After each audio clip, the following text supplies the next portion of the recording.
Welcome back, guys, here on Birds 365 on the day after draft weekend, in which most of us think Howie Roseman just flat out killed it. Let's see if our first guest agrees. You can see him every single day on the best show ever on NBC Sports Philadelphia, Mr. Hunter Brody. How would you describe Howie's?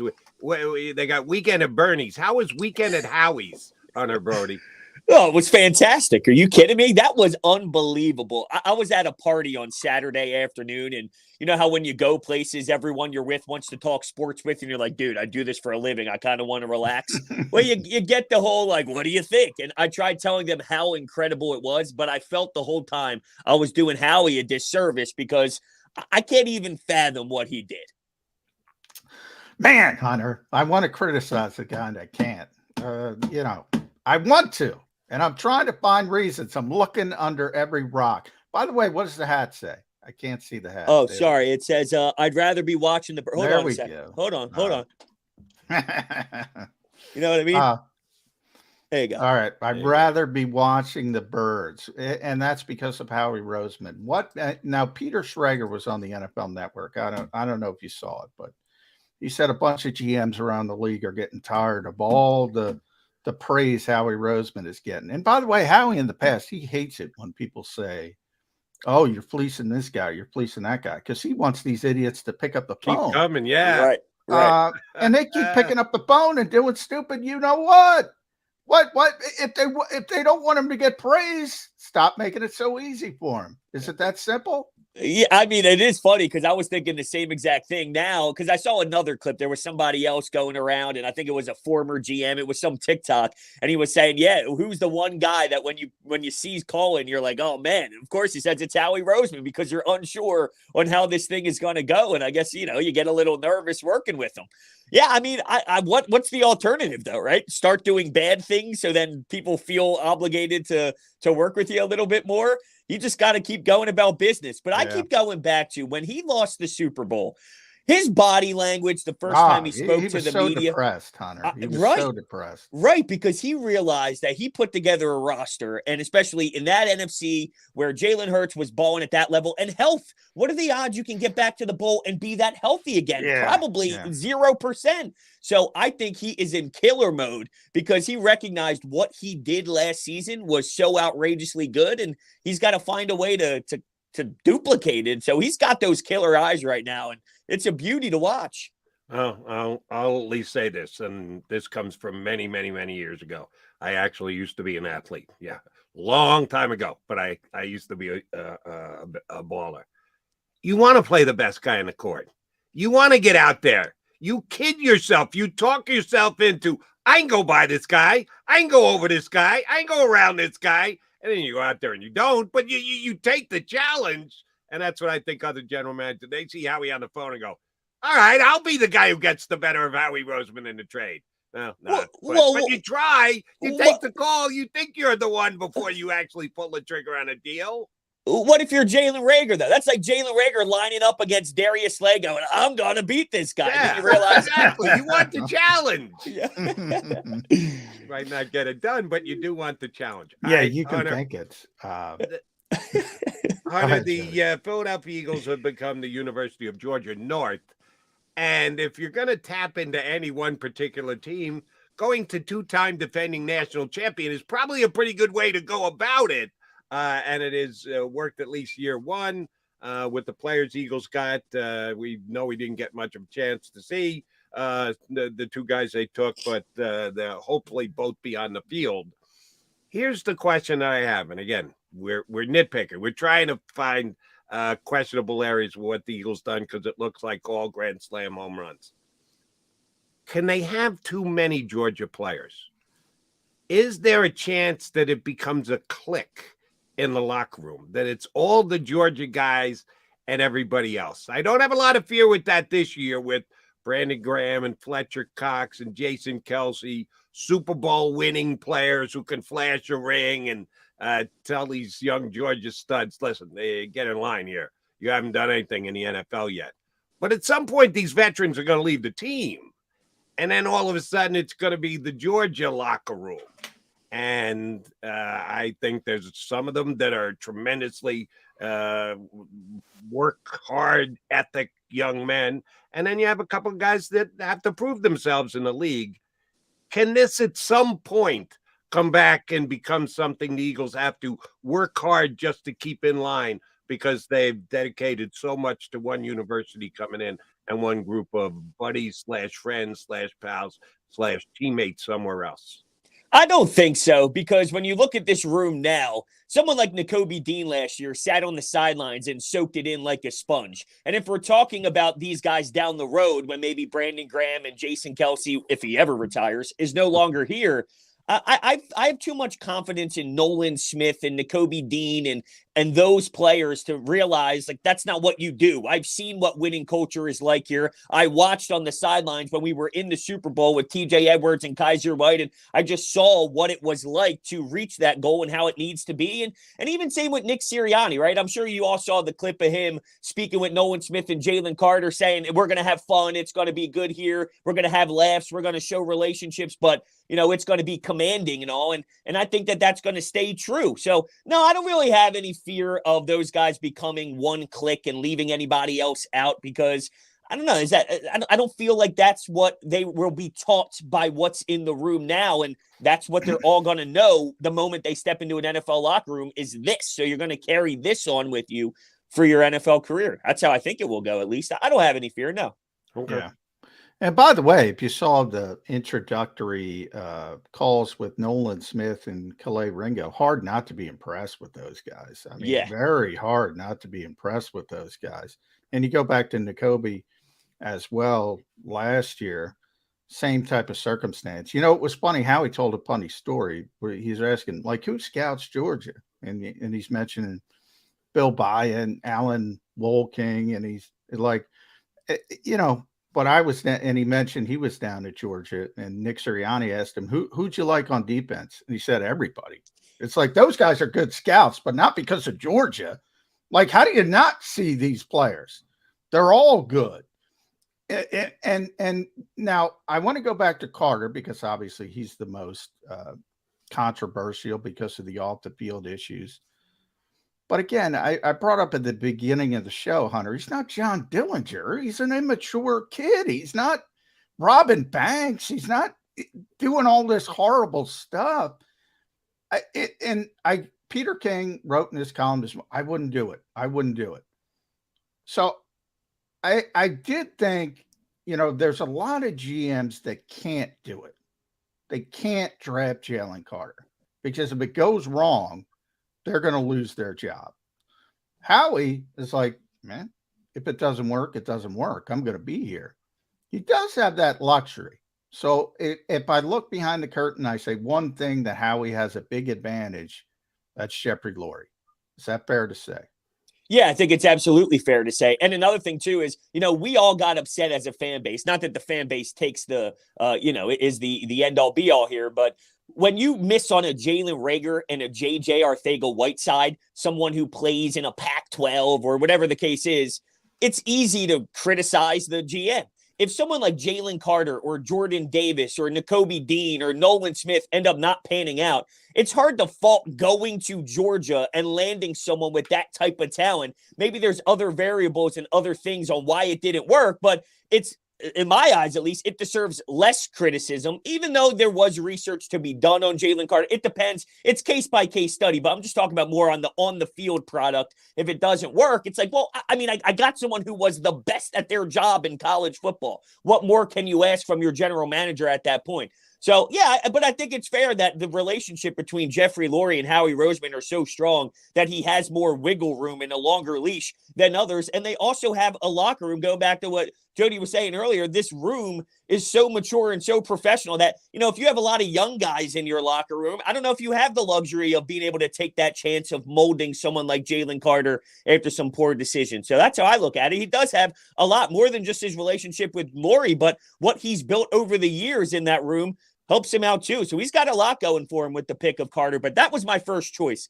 What I wanted was go up around 7, 8, 9, go get your DT to replenish what Javon Hargrave was. The best of your ability, of course. And the Eagles got it done at 9 without having to give up a whole hell of a lot. It was just to secure the pick. They probably could have got him at 10, but Howie didn't want to risk it. And I got no problems what he gave up to get there to get Carter. And John, I got basically a man crush on Peter King. He's the best football writer in the country. Only guy I read before I read McMullen. That's right. Peter, would you say, was he suggesting that the young man should never play in the National Football League? Never get a chance? No one to draft him? You got to draw a line somewhere. Here's where I would take him. The value is just too great. You can't bypass it. Here's where I wouldn't.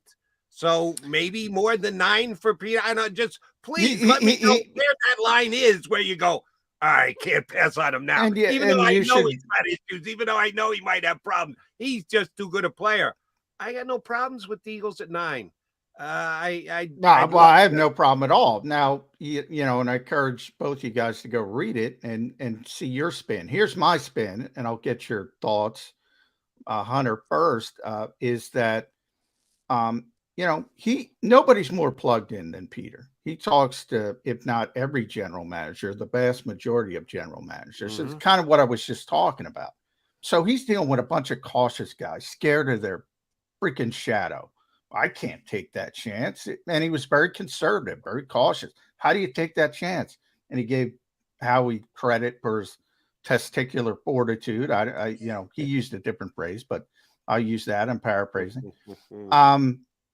And that's why I brought up the point to you, Hunter, about Jeffrey Lurie giving him the longer leash, which I think he does. So Peter's seeing the eyes through all of the general managers, and most of them are like, oh my God, I don't know if I can take that chance. That's how I took it. Very conservative. Exactly. Yeah, and I guess I feel when I'm looking at a GM, we could look at the Sixers, right? Like Daryl Morey is an example of someone who is going to put everything on the table and say, I'm doing everything to go win a championship. There's a lot of GMs out there that are more looking at their job instead of saying, I'm going to do everything I can to go win. And then that scares them to make certain moves. And I guess it all depends on, who you are as a person. But as a GM, I would think if I was in that chair, it's all about doing everything in my power and going all in compared to just making some moves and being conservative to make sure I don't get canned. But not everybody feels that way, of course. All right. The Eagles did what they did at 9, taking Jalen Carter. Some people, yours truly included, thought there was a good chance we're going to take Paris Johnson if they had stayed at 10. Johnson was off the board before that, so they would never had a chance at Paris Johnson. But they did take an offensive lineman. They did take one in the 3rd round, which is a little bit later. Thank you to the Arizona Cardinals for giving the Eagles that high 3rd round pick for tampering with Jonathan Gannon. Tyler Steen, Alabama. How dare they draft someone not from Georgia in the SEC? There could be some infighting in that locker room. Do you think Steen has the chance to compete for the right guard spot right off the bat this year coming into camp? I think so, right? I mean, we talk about the size of Cam Jurgens, and also maybe that gives him a little bit more of a battle. Tyler Steen, that is, with Cam Jurgens. But Cam Jurgens was here last year. So, he has that advantage side to it. But yeah, Jeff Stoutland's going to get his hands on Tyler Steen. They're going to work with him. I know he played tackle and had a very long college career playing at Vanderbilt before going to Alabama. So an experienced guy in the college game, that speaks volume to me when it comes to, just being more mature as a professional, playing as much as he did in college. And I think he has every chance to. That's your one hole. And that's what I liked about round 3 and day 2 from Howie Roseman was he went with 2 positions that in theory have a chance to go out there and battle and see what they can do, whether it's at safety or at right guard. So I love it. It's a healthy competition between 2 guys. And how am I going to knock any sort of offensive lineman from someone who blocked Bryce Young, the number 1 overall pick this season? And Jeff Stoutland's a masterful worker. He's going to put his fingerprints all over this thing, and I'm sure he's going to be solid. So I'm a big fan of what they did there in day 2, and I'm excited to see those 2 competitions. Yeah, another thing, what impressed me most about day 2 with the Eagles is, we're all thinking, all right, they need, potentially, as you mentioned, a right guard to replace Isaac Seumalo. Cam Jurgens a little undersized. He at least wants some competition. And we're all thinking about guys. Tyler Steen had never played a minute of guard in his entire college career. So, a lot of people didn't look at him. But the Eagles projected him. They saw him at the Senior Bowl. They're one of the teams, hey, let's see if this guy can play right guard. They moved him inside. And all the scouts got to see him. And they projected it. Same thing with Sidney Brown. Eagles want a post safety. He was a box safety in college. So I looked at it and said, well, he was a box safety. I didn't even consider Sidney Brown. But no, at the Senior Bowl, they made him play, two high, single high, see if he could do it. They projected him. They said, no, he can do it. He's an athlete. Just because he didn't do it in college doesn't mean he can't do it. I like that. I like that outside the box thinking. So a lot of people cross these players off and said, well, they don't need that. They don't need a box safety. They think he can play post safety. And if there's one draft pick besides Jalen Carter, who I'm going to tell you is going to start for this team next year, it's Sidney Brown. It's tough not to be impressed by this organization. And I try every single day, Hunter. It's tough. All right, well, then I'll try. I'll second guess. A couple of snaps at the Senior Bowl is not a lot to make a projection on. And doing it in practice. Well, you're not just doing it in the Senior Bowl, but it just gives you an example. Like they think these players have this skill set. Well, it's an educated guess, but that's all that it is, a guess. Well, of course, that's, half of it. It may not work, but I mean, when people are projecting players to the Eagles, they're like, oh, let's cross off and I'm in this category. I'm not the only, let's cross off the box safety. I don't want a box safety. Well, maybe the box safety played box safety because he's really good. They played him, college football has all these hero positions, rover positions, and they just put their best player and they throw them all over the place and say, go make plays. And you can project him at a different position to do different things at the pro level. I don't think everybody does that. I think it's another example of what the Eagles do well. Right. And I'll add to that. What if a big part of this is we have Reed Blankenship, we have Edmonds. And I like Edmonds. I mean, you played for Mike Tomlin for a handful of years. Now you could talk about, well, how come he had the 1-year contracts towards the end if he was that great of a player? Okay, look, it is what it is. But I think if you're playing for Mike Tomlin that long, there's something to your game. If you're looking at what's on your roster now at that position, I know they made Evans is another signing they made, and also we have a shot here to go grab someone because of what's on our roster now. I'm sure that played a role in it too. All right, Hunter, I want to get your take on the quarterback that the Eagles took. And, man, that came out of left field. I thought after Dorian Thompson-Robinson came off the board, I said, well, they're not taking a development quarterback this year. And shame on me because I didn't go far enough in the Eagles think outside the box. Tanner McKee from Stanford was a quarterback who I really liked before the year started. I told this story over the weekend. I had my producer reach out to 4 quarterbacks, to universities where 4 quarterbacks played back in July to get them on my show before the college football season started. C.J. Stroud, Ohio State, said he's too busy, can't squeeze him in, couldn't get him. Alabama completely blew us off. Never even returned our queries to see if we could get. We're Alabama. We're Alabama. Who's this McDonald guy? Didn't even get a return call or email. We tried to get Jay Kaner on from Fresno State because I loved the kid from the year before. And they made an effort. We just could never get a time to match up and get the kid on the air. And Stanford got back to us, and I got Tanner McKee on my show. I really like the guy coming into the year. He's got a legit NFL arm. They were a bad football team this year. He got crushed. Their offensive line was one of the worst in the Pac-12. He didn't put up great stats, but he's still, I watched tape on the kid, and I think he's a player. But he's basically the exact opposite of Jalen Hurts. He's a stay in the pocket, stay at home, just throw the football type guy, which Jalen Hurts, of course, is not. An Eagles offense is based on Jalen's talents and skill sets. Were you surprised the Eagles took a pure pocket passer as their developmental quarterback in the draft?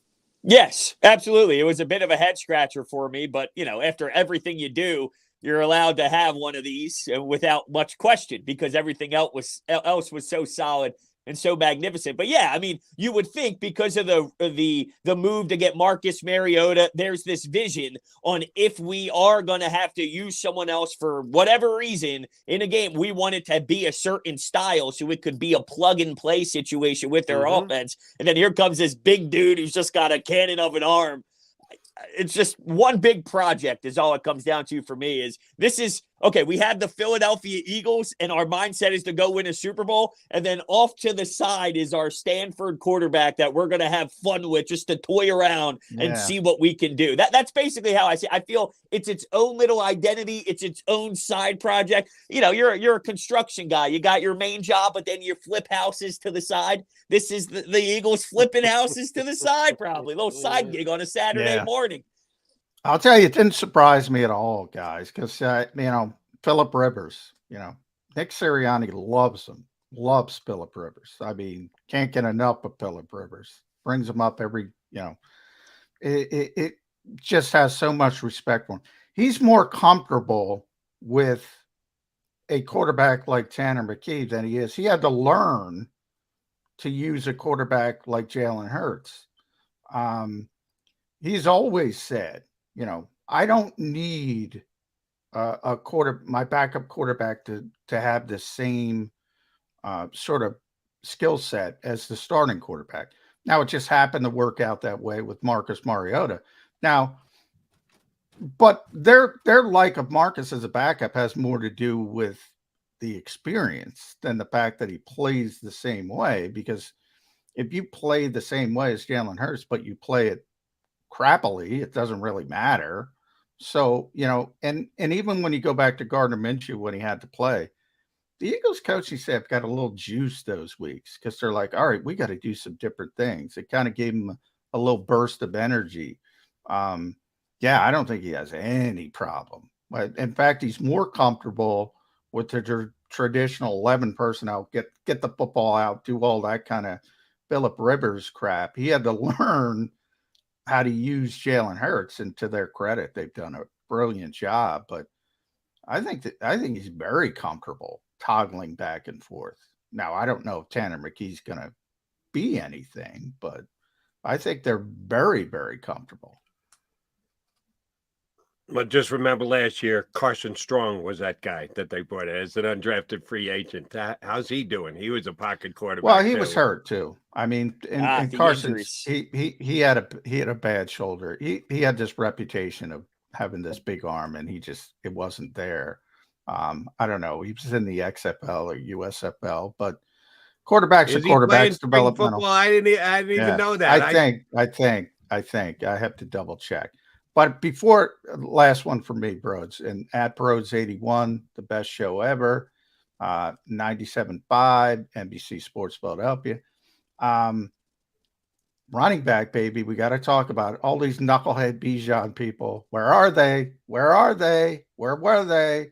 Now, everyone said to me, Broads, McMullen hates Bijan Robinson. No matter how many times I said, well, he's one of the few really blue chip prospects in the draft. Great player. I just said, Eagles aren't taking him, period. End of sentence. Now, I'm sure you still have people holding out hope. Well, Atlanta took him. They didn't have a chance. They weren't taking him, period. They would have taken advantage of someone if he fell to 10 and somebody wanted to come up and give a king's ransom to the Eagles. How he would have taken advantage of it. They weren't taking Bijan Robinson. But all of a sudden, everybody's happy because they get DeAndre Swift, St. Joe's Prep guy, Billy guy, another Georgia guy, under $2 million, very talented. Who's right, Atlanta or the Eagles? How do you build a running back room? Yeah, Howie Roseman's correct. I was on the same page as you. I didn't want Bijan. It's not that I didn't like the player. He's going to be on red zone making highlight plays. Oh, yeah. But that's not the point. It's you have to prioritize your assets. And look at the two teams that took the running back. It was the Detroit Lions, who had a very head-scratching day one, and the Atlanta Falcons, who don't even have a quarterback. So this is just a mess when you start taking those. Howie's going to get a comp pick. He gave up a pick that's 2 years down the road for Swift. He's going to get that back with the snap of his fingers. This is how you do it. And then it's just amazing. You look at how much money the room is making as a whole between Penny and Swift and Scott and Gainwell. And then look at the cap. I mean, the guy's a magician to have that much talent for that level of cash. It's amazing. This is how you're supposed to do it. This is how you maximize your assets. And one thing, we were talking about the offense prior to this question. One thing I always thought about last season was Shane Steichen and Nick Sirianni. I wonder how much more they wanted to incorporate in the passing game with their backs, but Miles Sanders maybe limited them a little bit. I'm sure Brian Johnson is thrilled to think about the possibility of what they can do with another weapon in the passing game with Swift. Granted, they have to stay healthy. I think Penny with the ball in his hand traditionally is amazing too, but he just needs to stay healthy. Yeah. And yes, these are legitimate concerns because the track record is the track record. But from a scheme standpoint, I got to imagine Brian Johnson is just stoked thinking about what more, another layer. This offense was amazing last season. You can add another layer in the passing game with Devontae and A.J. Brown and Dallas Goedert if you have Swift out there. So they did it the right way. This is the way good organizations run. You don't draft a running back with a top 10 pick. That's a joke. It's a joke. I actually think he's going to be a really good player. And I know both of you said this. He's going to be good. He's going to be good. Just not for the Eagles at 10. And I get that. Yeah. But he's going to be really good. So you were a Bijan guy. I was okay with it. I thought that those who said knew they weren't taking him, Jody. You knew Excuse me? You knew they weren't taking him. Right. You said you wouldn't mind. Here's where I disagreed with those who were quote unquote anti-Bijan. You can't take a running back with the 10th pick in the draft. I disagree. I think you can. I didn't think the Eagles were going to do it. The Eagles have shown their valuation of the running back position. So if we're talking about will the Eagles do it at 10, the answer is no. If you're talking about can any team in the National Football League take him at 10, all right, Atlanta took him 8, which is a little higher than 10, and he's starting to get into a zone where I might say, yeah, no, I can't do that. But I didn't like the fact that people just said, you can't take a running back in the top 10. Yeah, you can. If you have that need, if that's the type of offense you're going to run, if you don't have a +1 system like Philadelphia does with Jalen Hurts and his running back, his ability to run the football has to be factored into the decision. I thought there were two different conversations. Can he be picked in the top 10 and will the Eagles take him in the top 10? Two different answers for me. So that's the only difference I would make for people who were debating the whole Bijan thing. I got my last question for you, Honor. Okay. Other than they were both defensive coordinators, or at one point were the defensive coordinator of the Philadelphia Eagles, one presently, one just recently. What else do Jonathan Gannon and Sean Desai have in common? We're going to see something very similar to Vic Fangio. No, that's true. Very good. It's Fangio, true and true, was and will be going forward. Now, here's what I'm referring to. Neither one available to the media this weekend. They're both in a very important position for their new team. Oh, by the way, Eagles added 4 defensive players with their first 5 picks in the draft, and we're all wondering how they're going to be incorporated in the new defense for the Philadelphia Eagles. Sean Desai nowhere to be found. Nowhere to be available to actually maybe fill in some of the blanks as to what the Eagles are going to do on defense this year, which shame on the Eagles for that. But, oh, my God, shame on Jonathan Gannon. How the hell do you not address the media once from the time the draft starts? Now, I know he did last week, and he went off on the tangent of the entire Philadelphia media wanted to see him fired. Come on, Jonathan, let's be honest here. But then he goes completely ghost the last 3 days of the draft. How can you get away with something like that when you are the head coach of a National Football League team? I'm sure they're crazy out in Arizona, but do we have right to be a little perturbed here in Philadelphia that we haven't heard and or met the new defensive coordinator of the Eagles yet? I'm not that worried about the not hearing from him. I don't know. When you made selections in the past, would Jim Schwartz step up to the media and talk about some of these additions? Right. So the head coach draft is not the problem with the Yeah. defensive coordinator. The fact that he's been here for so long and that's the problem. We should have talked to him before the draft. Defensive coordinators never talk during the draft. Head coaches do. I don't know what the hell Arizona's doing. I don't know if they're trying to shut him up because he can't stay on message. They got to lock him down. I don't know what. You know, Monty Ossenport's the guy who made the mistake. Again, young general manager. I don't know what's going on there. I think I've never heard of a head coach not talking at draft time, ever. I think you nailed it. I think Jonathan Gannon has been so bad over the last couple of weeks or a month or whatever it's been that they're like, hey, we got to hold this thing back because he's getting ripped and all that stuff. Yeah, he was a joke. I mean, look, his numbers were his numbers with this defense. It was hard to criticize him throughout the season because they were doing so well and the sacks production was amazing.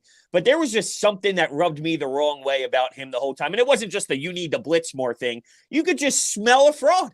And I smelled that fraud. This guy is a fraud. And he steps up there and calls out the media. And then he tells us that he was surprised when Howie spoke to him and said that he's going to be having a conversation with Arizona for a head coaching job when he knew he already had a conversation with them. There's something off with him. I texted Jody on Saturday from the Super Bowl. He was getting the Arizona job.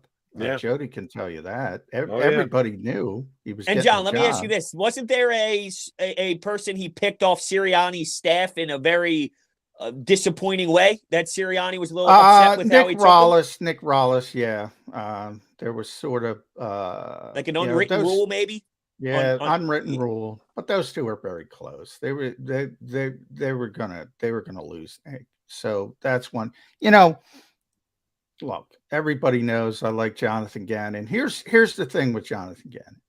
He's very ambitious, very ambitious. He's a climber. He was always, the moment he stepped in the door, he was looking for the next step. And Howie knew it. He said it numerous times. We're renting the guy. Renting the guy. Oh, on record. And he's very well thought of around the league, or at least he was. Now, he makes some dumb statements, like when he's speaking extemporaneously, he goes off message.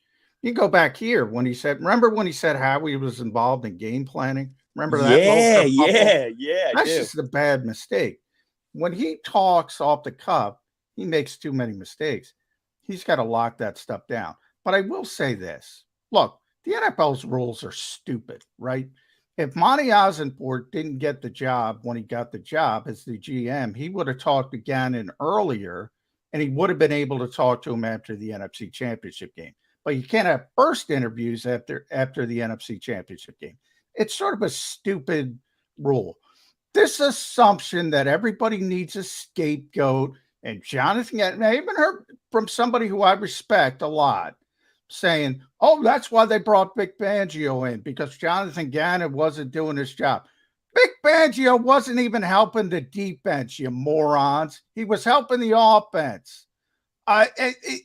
Look, this happens all the time in the NFL when guys get head coaching jobs. Happened with Kevin O'Connell with the Rams as an offensive coordinator. He had the job. He knew he had the job. Players didn't make freaking plays. Players didn't make plays. If it makes everybody feel better to blame it on Jonathan Gannon, blame it on Jonathan Gannon. Nobody made a stinking play. Back in Super Bowl 52, Brandon Graham made a play. The defense was actually worse in 52 than 57, but they made that one play. They didn't make that one play. That's Jody, what it comes I down. saw you shaking your head. I'm on your side with this, but we're running out of time.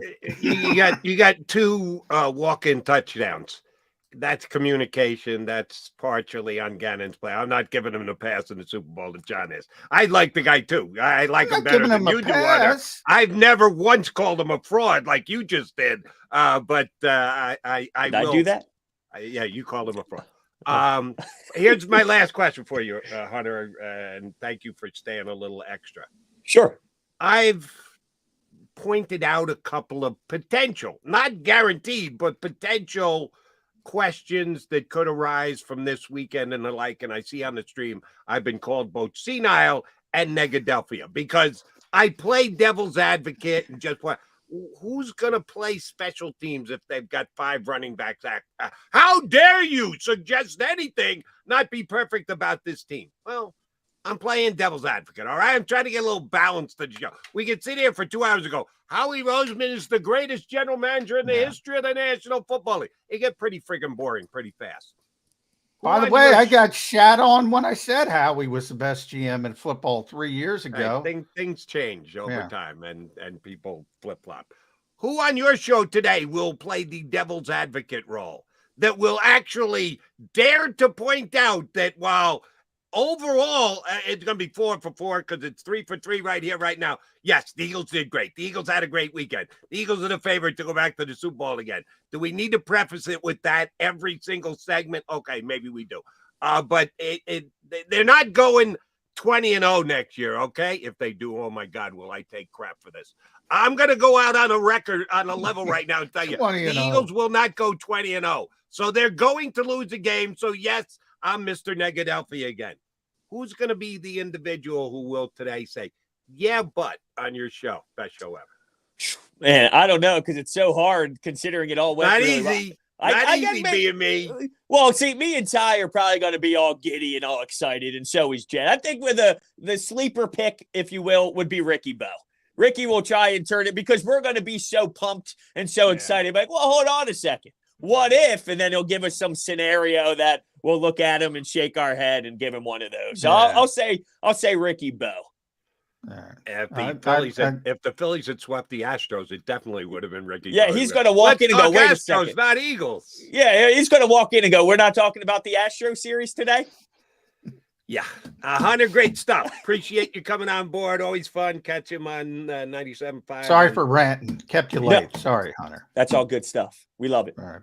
Always good getting you on, Hunter. Thanks, bud. Hunter Brody, got it. Best show ever on NBC Sports Philly and 97.5, The Fanatic. All right, Johnny Mac, Jody Mac coming back. We'll continue to talk about the last 3 days of Eagledom, and that's D-O-M, not D-U-M-B. I'm not taking a shot at the Philadelphia Eagles. No, we're here to give them props for what they've done the last couple of days. Jeff Mosher from InsideTheBirds.com is going to join us coming up in about 20 minutes from now. So keep it here on Birds 365.